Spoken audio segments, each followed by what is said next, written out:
Hey, shalom, shalom, shalom. Shalom, everyone. It's good to be back with you guys, starting a new season of My Take with Rosh Ya'acob. I am Rosh Ya'acob ben Abraham. And this is My Take with Rosh Ya'acob. It's been a long time. Felt a little rusty, but I feel good to be back. Everybody kept saying, when you coming back, when you going to do it? And I'm like, okay, I don't know. I said, but the best time to come back would be on a Shabbat. We can talk about some Sabbath issues and deal with that.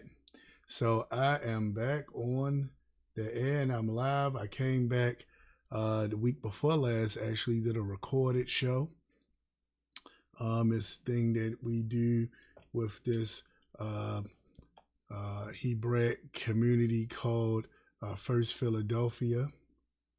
And they have a program that they actually pay for on WFBR. And every once in a blue moon, they will ask me to come and speak on there. So I said, well, if I'm coming and speaking on there, I need to at least do something on my channel as well. And that way it can get recorded. Because on the radio it's live. It's straight live. So I said I'd do it that way so that way it can get recorded. And we can go from there.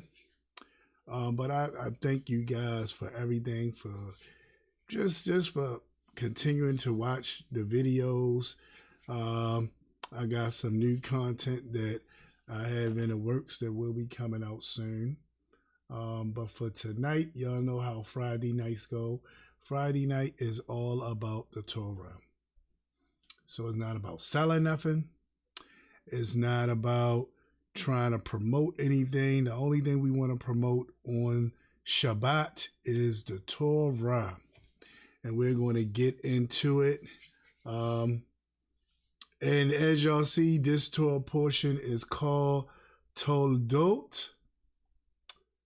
And Toldot, or Parshat Toldot, is the Torah portion where we have the birth of some dynamic twins that has been the bulk of some controversy. Now you might be like, what you mean they've been the bulk of some controversy? Well, I'm going to let you know what I mean by that. So these twins have been the bulk of some controversy because they represent two nations that are still around today. So a lot of times people might be, what you mean it's still around today? Still around today, right? So you got the nation of Yisrael and the nation of Edom. So these guys are still around today. Yisrael and Edom.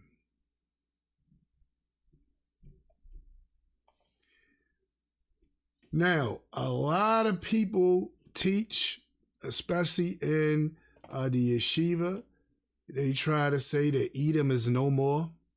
That Edom is just a reference for bad things and for the bad or the evil in the world.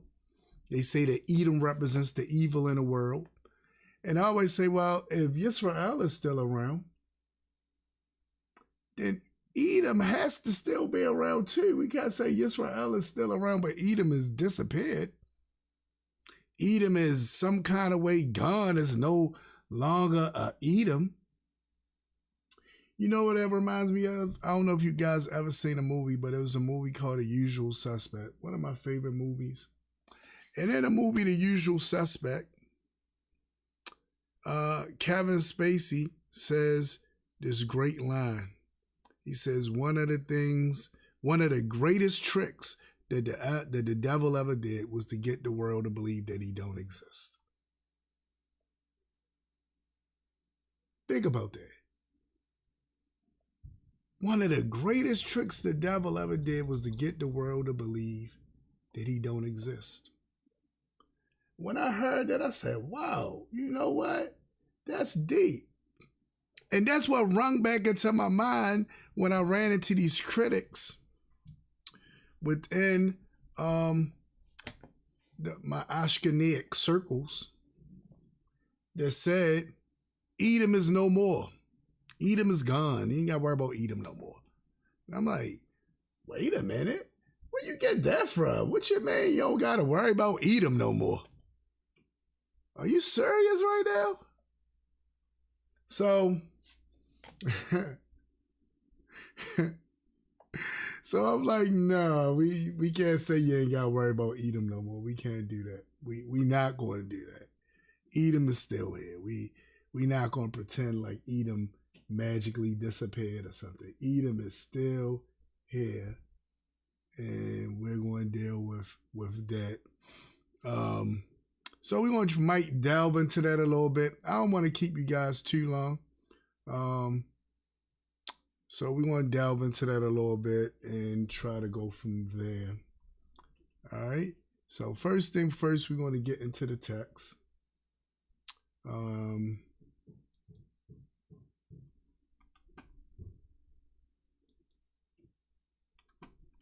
So this is kabad.org.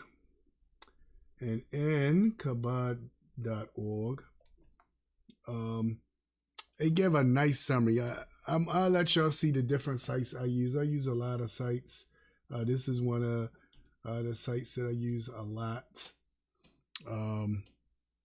And it breaks down different things that we're going to see. So Parashat, so the name of this Parashat or this portion of the Torah is called Toldot.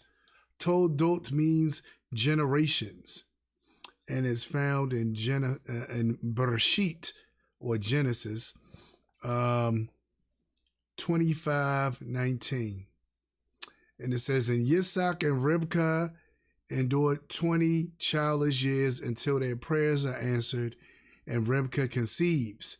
So Rivka and Yitzhak was having problems conceiving. She told Yitzhak, give me a child, right? Say, give me a child. Oh, this sounds so familiar with what happened with Yitzhak's mom. Remember, Yitzhak's mom went on a long time without a child, right? His mom is Sarah. Of course, his father is Avraham. And Yitzhak's mom went without a child for a long time. So much so that she didn't even believe she could have a child. So she told Avraham to marry her handmaid, which is called Hagar. So he married Hagar. And after he married her, she conceived like that. That made it even worse. Because if Hagar wouldn't have conceived, it would have seemed as though something was wrong with Avraham. But Hagar conceives and now has this child. And in Sarah's mind, she is looking down on her. And how could you let this happen, Avraham? And she's so angry, right? But the whole time, it's not Abraham's fault. He went along with the plan that she came up with. So he said, this your handmaid, deal with it how you deal with it. So we know the story. She got mad. She dealt really, really harshly with Hagar. Hagar fled. The angel came and gave her a promise of all the things that was going to happen to Ishmael and told her to submit, right? And that's where a lot of the Islamic world says that Islam came from, because if I'm not wrong, Islam means to submit. And that's what she was told. Now, it might be some people later say, well, you know it means submit. All right, let's look. Let's see what Islam meant. Islam means, I like using this Google stuff.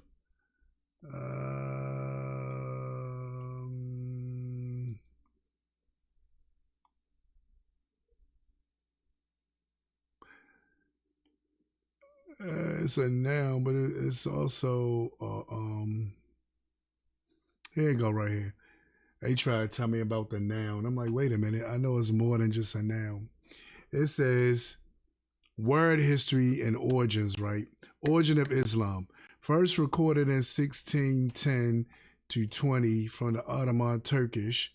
Islam from Arabic Islam means submission, to submit. Now, in the portion, if we go back to the text, so let's go back to the text where it talks about the birth of Yitzhak. So let's go back. Let's go back.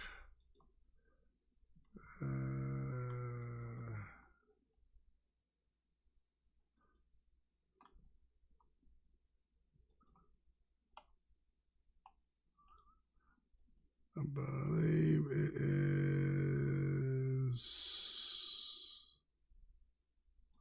way back.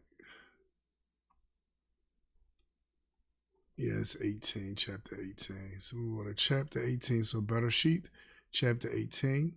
And look what it says. It's talking about, well, no, it's 17, because this is when the circumcision happened. All right, so this is what Sarah's going to come up with the idea.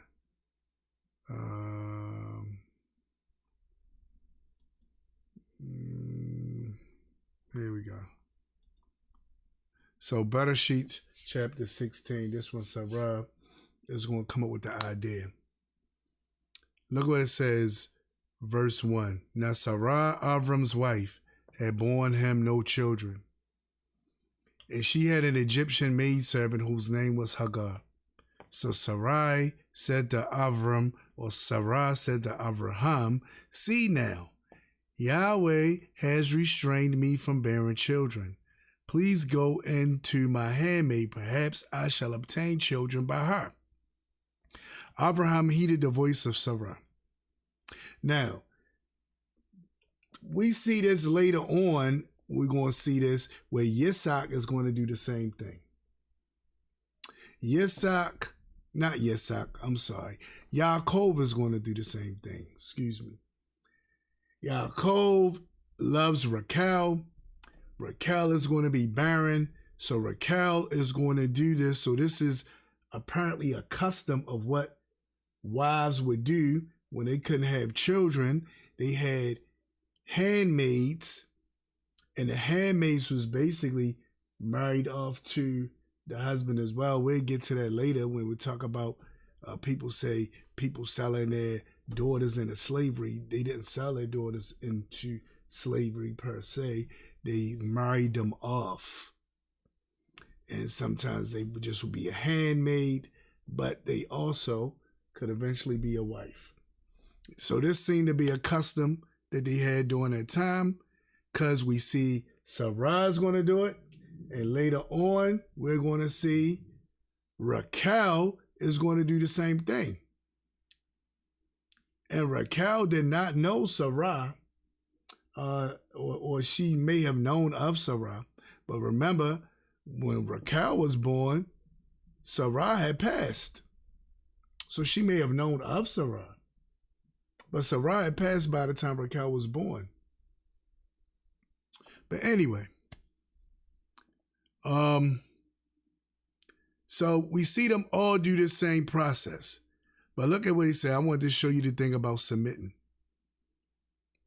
So she basically, as I said, she conceived, and Sarah was upset. He said, it's your handmaid, you deal with it how you want. So look what it says in verse 6. The latter part, and when Sarah dealt harshly with her.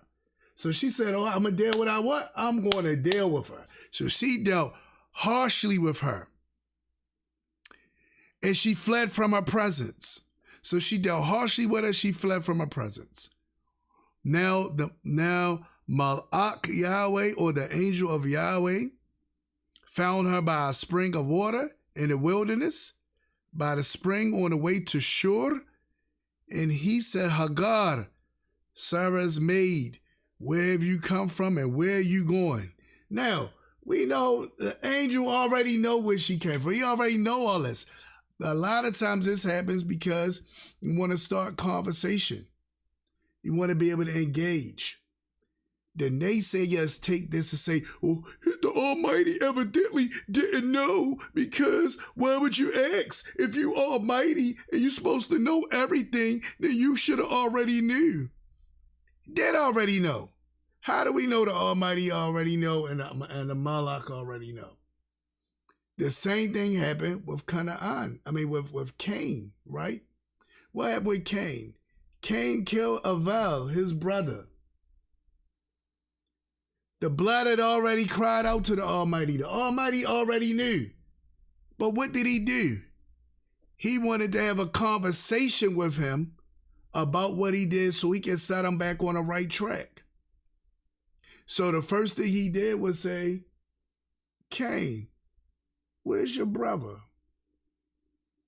Cain tried to play it off like, I ain't going to tell you what I just did to him. Am I my brother's keeper? I don't know where yet, right? He like, I already know where yet. I just wanted you to tell me the truth and have this conversation. Your brother blood already crying out to me. You slew him, I already know. Let's not play this little game. All right? So sometimes the Almighty does that, and we see that a lot. When we did with Adam and Adam and Hawa, right? When Adam and Hawa ate the fruit. And he came and he said, how you know you naked? How you know you're unclothed? And they looking like, oh, snap. Did you eat from the tree I told you not to eat from? We do this as parents, right? That's why I say when people try to pick, oh, how he should have knew. We do the same thing as parents. We sit there and we have our kids. Our kids do something that they aren't supposed to do, and we caught them red-handed. The first thing we do, because we want them to admit it so we can have a better conversation, we say, okay, so what happened to the TV? Now, the child who know they broke the TV is going to say, I don't know what happened to the TV. You sure you don't know what happened to the TV? I'm just trying to figure out what happened to it, because the TV is not working right. When I left earlier today, the TV was working. Now it's not working. What happened to the TV? Right? The parent already knows what happened to the TV. It's not nothing he got to guess. It's not nothing he got to figure out. He already knows. So the Almighty deals with situations like that as well. So when an angel asks Hagar, where have you come from and where are you going? He already knows. This is to open up the conversation so she can say, look at what she said. She said, I'm fleeing from the presence of my mistress, Sarah. He already knew. Now look at what he tells us. The angel said unto her, return to your mistress and submit yourself under her hand. Submit. So that's why he say this submit came from. This idea of submit, it was given the covenant of submission was given to Hagar at this point. And we know again it comes back to Ishmael, and then even the prophet Muhammad tells about it as well, where he says the angel Gabriel told him, submit. So that's where all that comes from. All right, so I know I went all over the place. Welcome me back, baby. It's what happens. We start off one place and we go everywhere else. All right, so, but let's get back to what we're supposed to be talking about. This idea about Rivka being childless. So Rivka was childless, right? This is the idea. Rivka or Raquel, not Rivka, not Raquel. Raquel comes later. That's her niece. Rivka was barren. So she got mad with Yitzhak, just like Abraham was getting mad with her. It's like Sarah got mad with Abraham. She got mad with Yitzhak. She like, hey, give me a child. What's going on? So as she's saying this, it says, okay, she want a child. She trying to figure out what's going on. Turns around and gets pregnant. He prays. She gets pregnant. Now it's a struggle going on with this pregnancy. It feels like she might lose the baby. She like, I know I'm supposed to feel kicking and stuff like that, but it's like something is going on inside me. I don't understand what's wrong with this child. The Almighty tells us that there are two nations in your womb, and that the younger one will prevail over the elder. Right? It's two nations. The younger one is going to prevail over the elder. Right? This is the story of Yitzhak and Esau. It says Esau emerges first. Yaakov is born clutching Esau's heel, which is where the name Yaakov came from, because Yaakov means heel grabber, or person who grabs heels.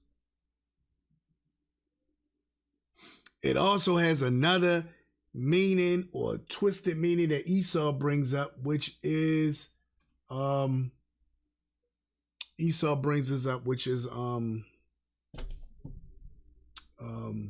supplanter, or somebody that's slick, that's able to trick you, that's able to smooth things out and get you right. Hence, Yaakov was born smooth skin. Esau was born hairy, red all over. Hairy and red. Now, I want y'all to notice something. When y'all see the picture that I have, right? The picture that I have, y'all will notice that Yaakov is brown and regular complexion, but that Esau is red and got like a little bushy red hair, right? Now think about this. Now you might, when we think about this, we think, oh, I know, because we heard it a lot of times that when he says red, it means the white man. Red don't mean the white man. This is something of controversy among us as well, because we say, oh, he's red, he's a white man. And I sit back and I look at our community, I'm like, brother, we call people red all the time, red bone. Look at his red self. Malcolm X's name was Reds, because he had red. He was a light skin, as we would say, brother with red hair. So he said he was red. He was red. So red already, even when you look up the word ruddy, it means a reddish brown. Look it up. Ready? Let's go to the verses. I'm gonna go to the verses real quick. Let's go back to the verses. All right, because I don't got much time to stay with the introduction.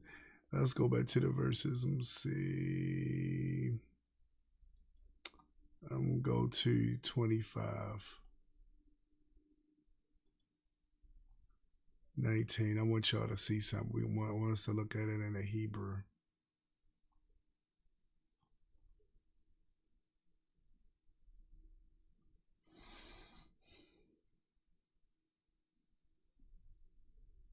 Now look at this.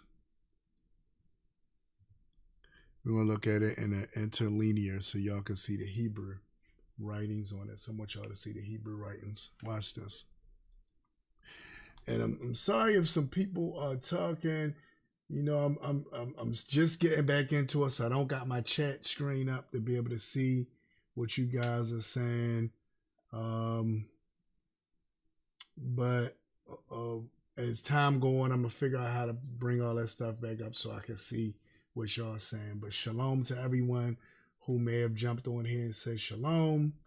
And Torah Baba to all the ones who may have been on here saying welcome back. And I appreciate all your prayers. And I feel like jumping back on a bike. I'm rusty with it, but we gonna make it happen. All right, so Genesis 25:25. Look at what it says. Why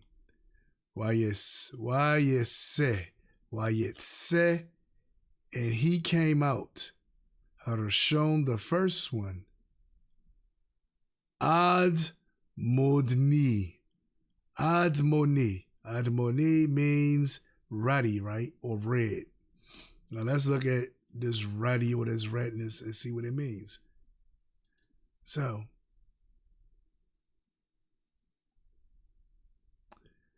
ruddy or red means reddish.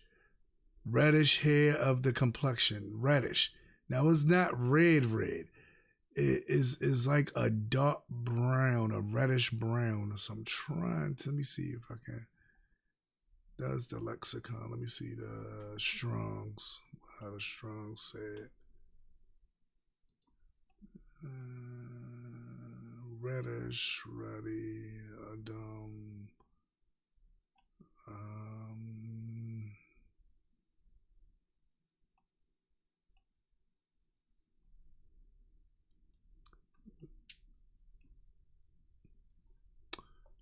Dried red, flesh rosy, and that's Adam.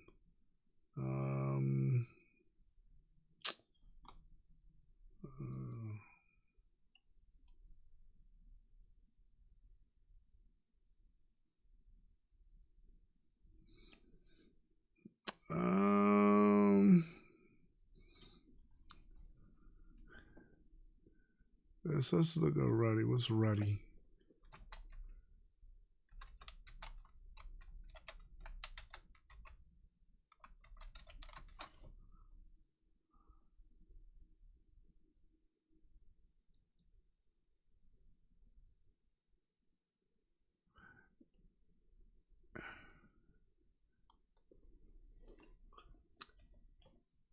This is a dark ruddy. Remember they said the Indians, when he came over here, the Indians was red, right? This is ruddy. See, ruddy skin tones. It's a reddish brown. Let me see.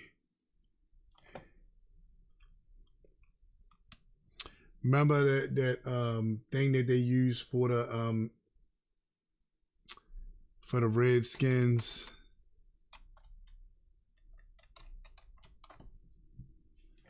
See, this is ruddy. This is how they say the Indians used to look, right? Ruddy, even though it was red. This is ruddy, right? So you got a dark ruddy, which is a dark reddish brown complexion. So ruddy don't mean white. So I know y'all probably like, man, we going through all kind of things tonight. What time is it? I already gave y'all the half hour. I'm gonna give you a little more. We trying to figure out some stuff here, right? So everybody understand what the red or the ruddiness of the natives, right? Now, let's get back to the text.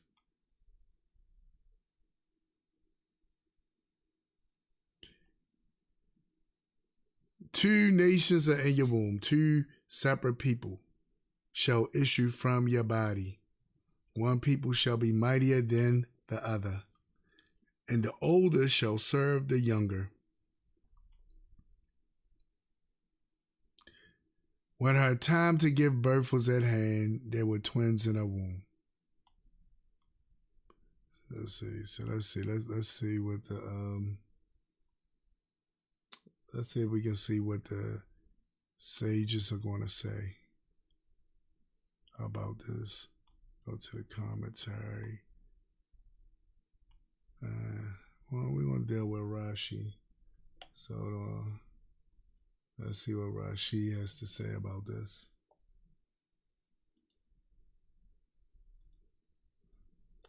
All right, 1 second.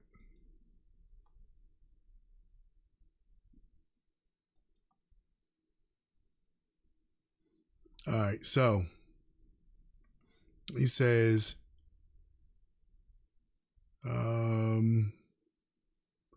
he talks about the stuff about what red is dealing with. But I wanted to see if somebody was going to describe more the color.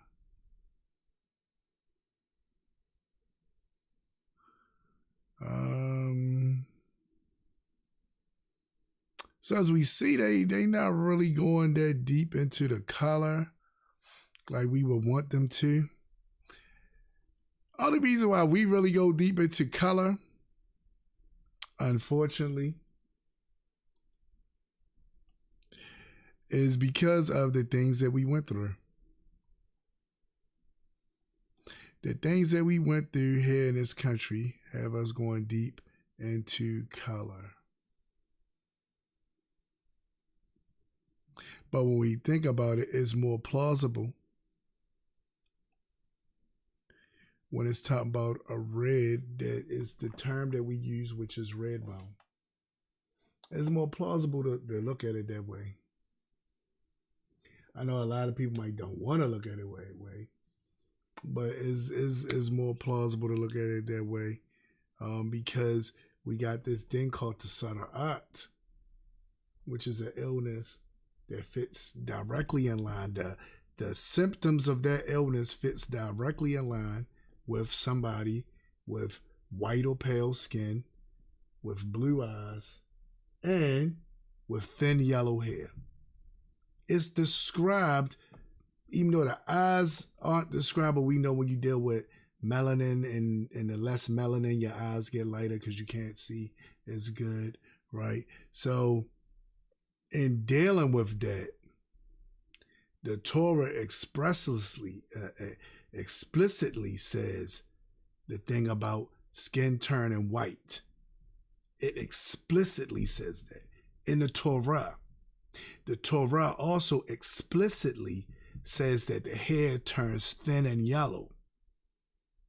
So that's why I say you got one comparison when the Torah is telling you about illness, that the side effects of this illness or the symptoms of this illness is the person's skin turns white, their hair turns thin and yellow. That's a symptom of this illness.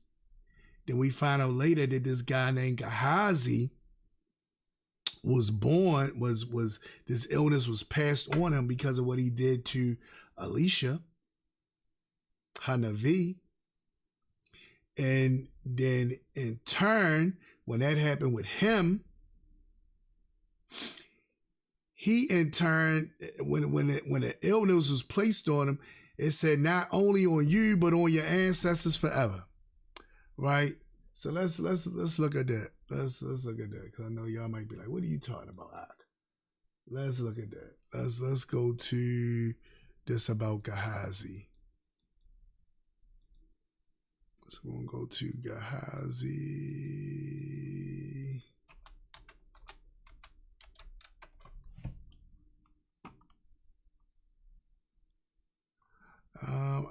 look in the Strongs. I want to look in the regular text. Let me see. How do I get out of this? Hold on. Trying to come out of the lexicon and all of that stuff. There we go. So let's just look at Gehazi again.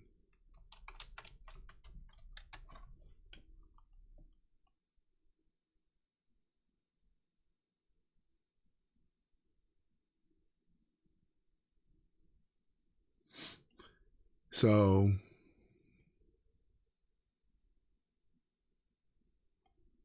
this is him dealing with the Shumanite woman, but we want to look at Naaman. That's where it is with Naaman.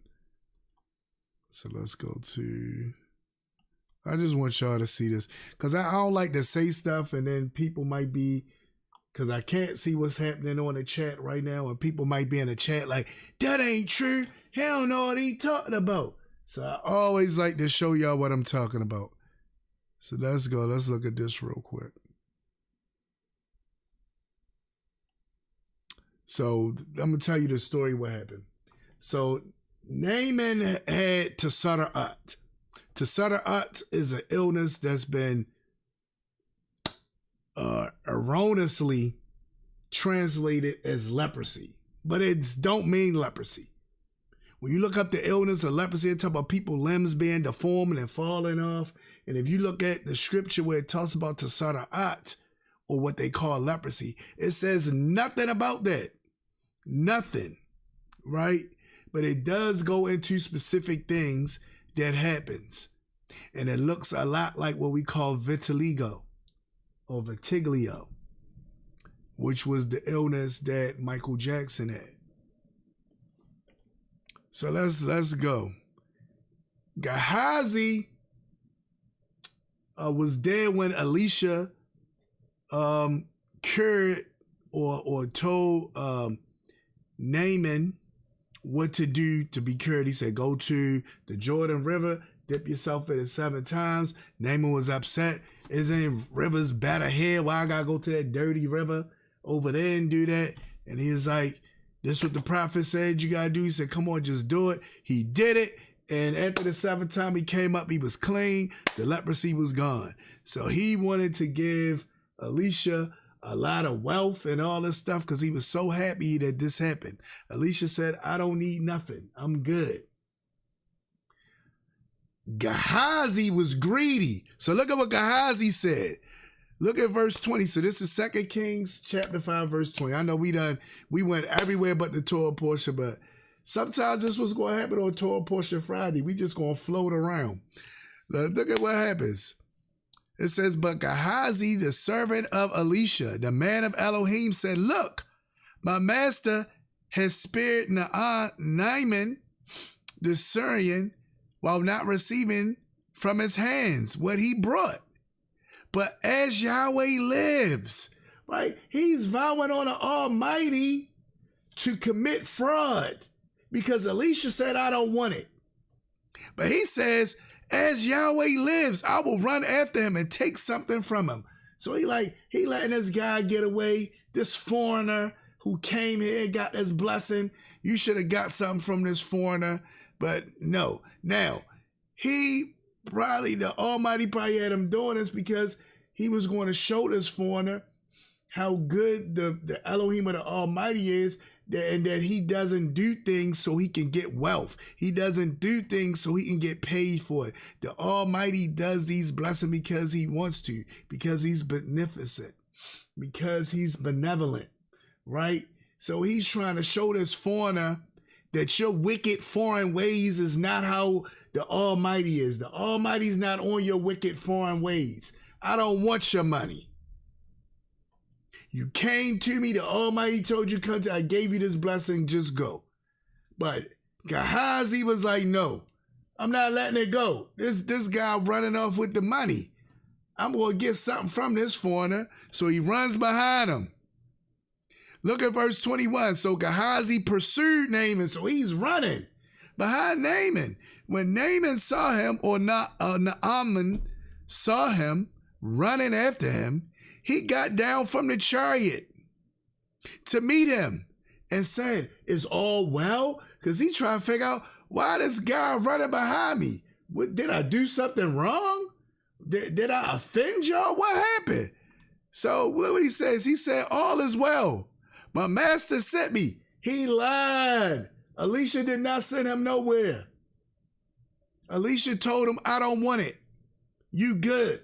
I don't need it." Right? He turns around and says, "My master has sent me indeed, saying indeed, just now, 2 young men of the sons of the prophet had come to me from the mountains of Ephraim." So now look at this elaborate lie. He don't want to lie and say he changed his mind.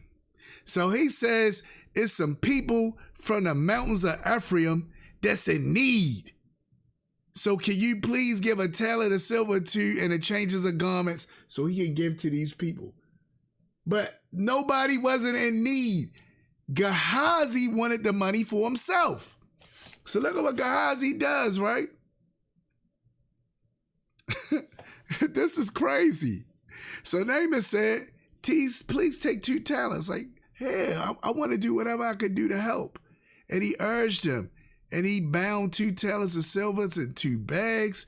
And with the 2 changes of garments, he handed them to the 2 of his servants, and they carried them ahead of him. And when he came to the citadel, he took them from their hand and stored them away in a house. So he hid them away because he know, I can't let Elisha see this because he going to know what happened, and I'm going to get in trouble. I got to hide this. So he takes the stuff, he stores it away, he hides it away. Then he let the men go, and they departed. Now he went in and stood before his master. So he goes in, he stands before his master. His master, look at it. Elisha said to him, again, this is the theme for the night. He already know where he went. Right? The Almighty is omnipresent. He's omniscient,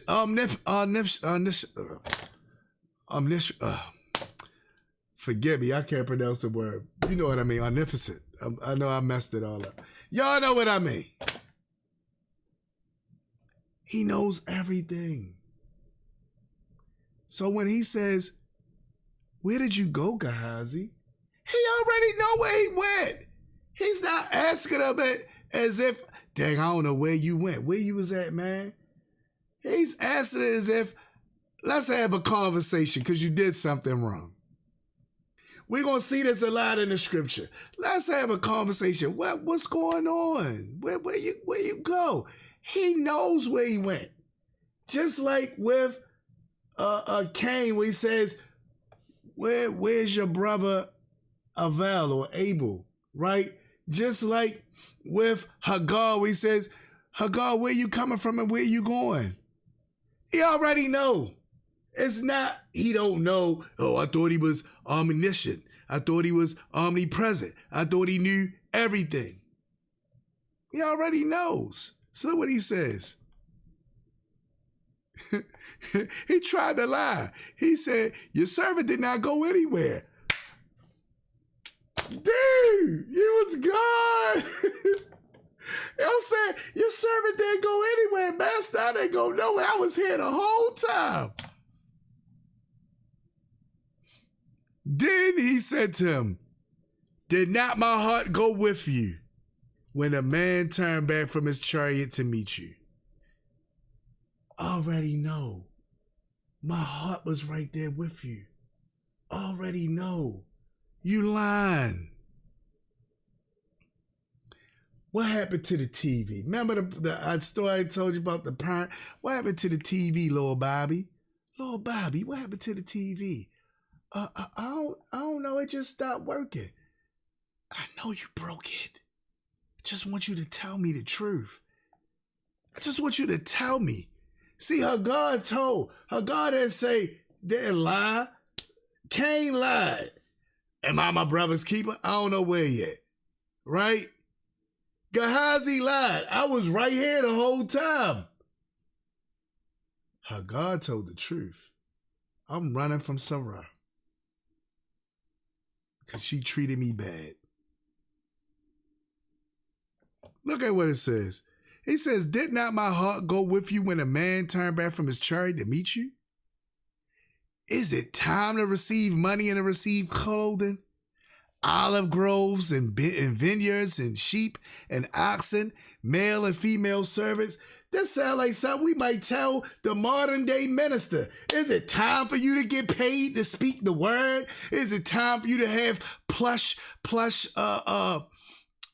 cushions inside of luxurious cars? Is it time for you to get planes and have all this stuff? Is it time for you to make money now off the word of the Almighty?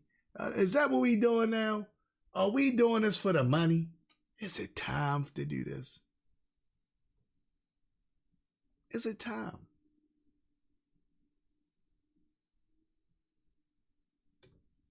He says, therefore the Tasara'at of Naaman. That Tasara'at that was on Naaman.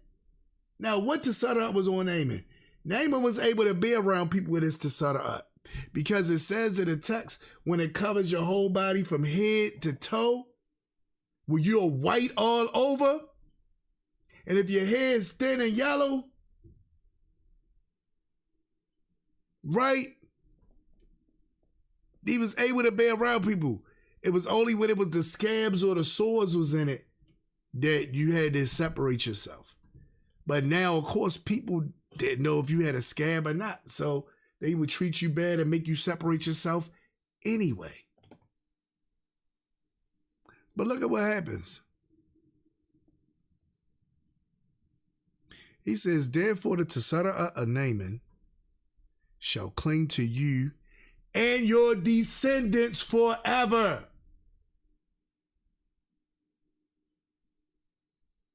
It says, and he went out from his presence leprous.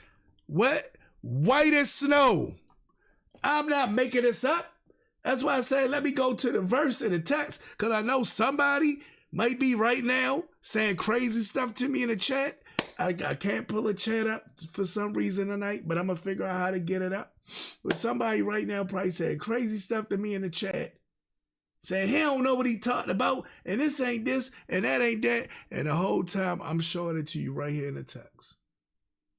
Showing it to you right in the text. So again, in closing, because I'm going to close up, because I said I was only going to be here with you guys for a half hour. I done been on here with you guys for 50 minutes. So in closing,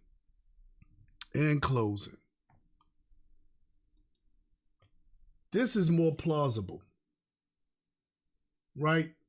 This right here is more plausible for what was going on in the story when it says that it was two twins born. One was regular complexion and smooth skin, and the other one was red and hairy. Because red or ruddy don't mean just bright red or without color. So then you might get red when you upset, you get a little red in your skin and stuff like, no. Ruddy is what we always say in our community already. We see people every day say he red, she red. When we see them with the red hair, with the reddish hair, we say they red. Malcolm X is an example of this. We call people red bones.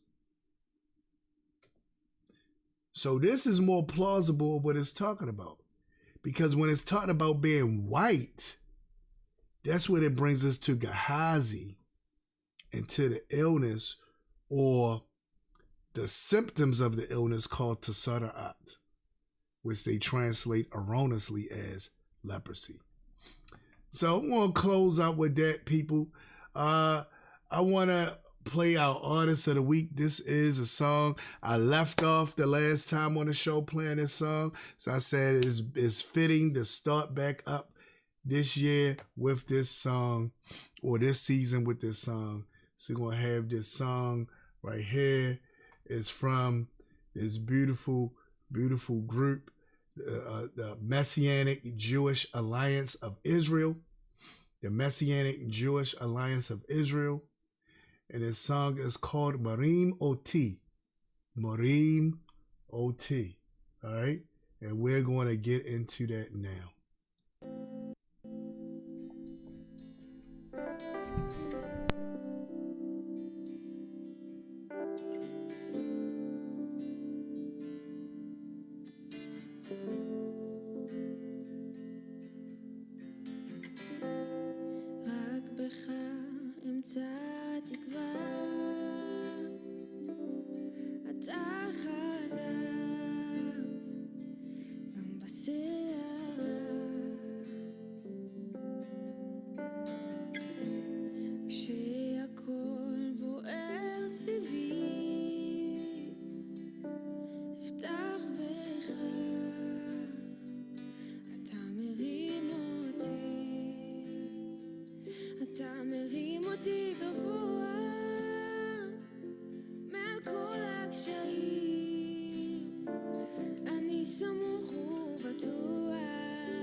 הניצחון כבר בידיך, אז אני רץ למטרה.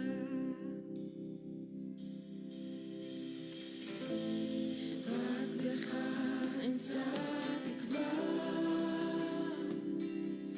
אתה חזק גם בסערה.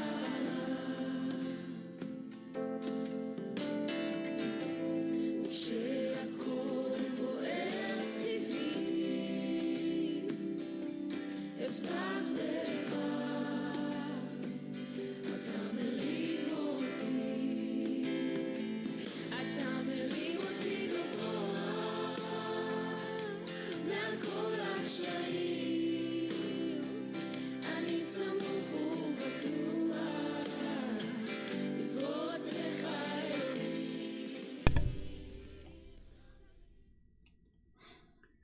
Hey, shalom, shalom, shalom, everyone. So thank you guys for tuning in tonight. Like I said, I feel good to be back. This is gonna be an awesome year that we're gonna make it through. And just got a lot of things up. I got a lot of different things that I want to give my take on. But again, as I say, this is Friday night. We're in Torah. And on this night, all that stuff doesn't matter. Only thing matters tonight is that we're studying Torah. Hopefully you got something out of this portion that we studied tonight. And with that, I want to bid you all Leila Tov, which means good night, and Shalom.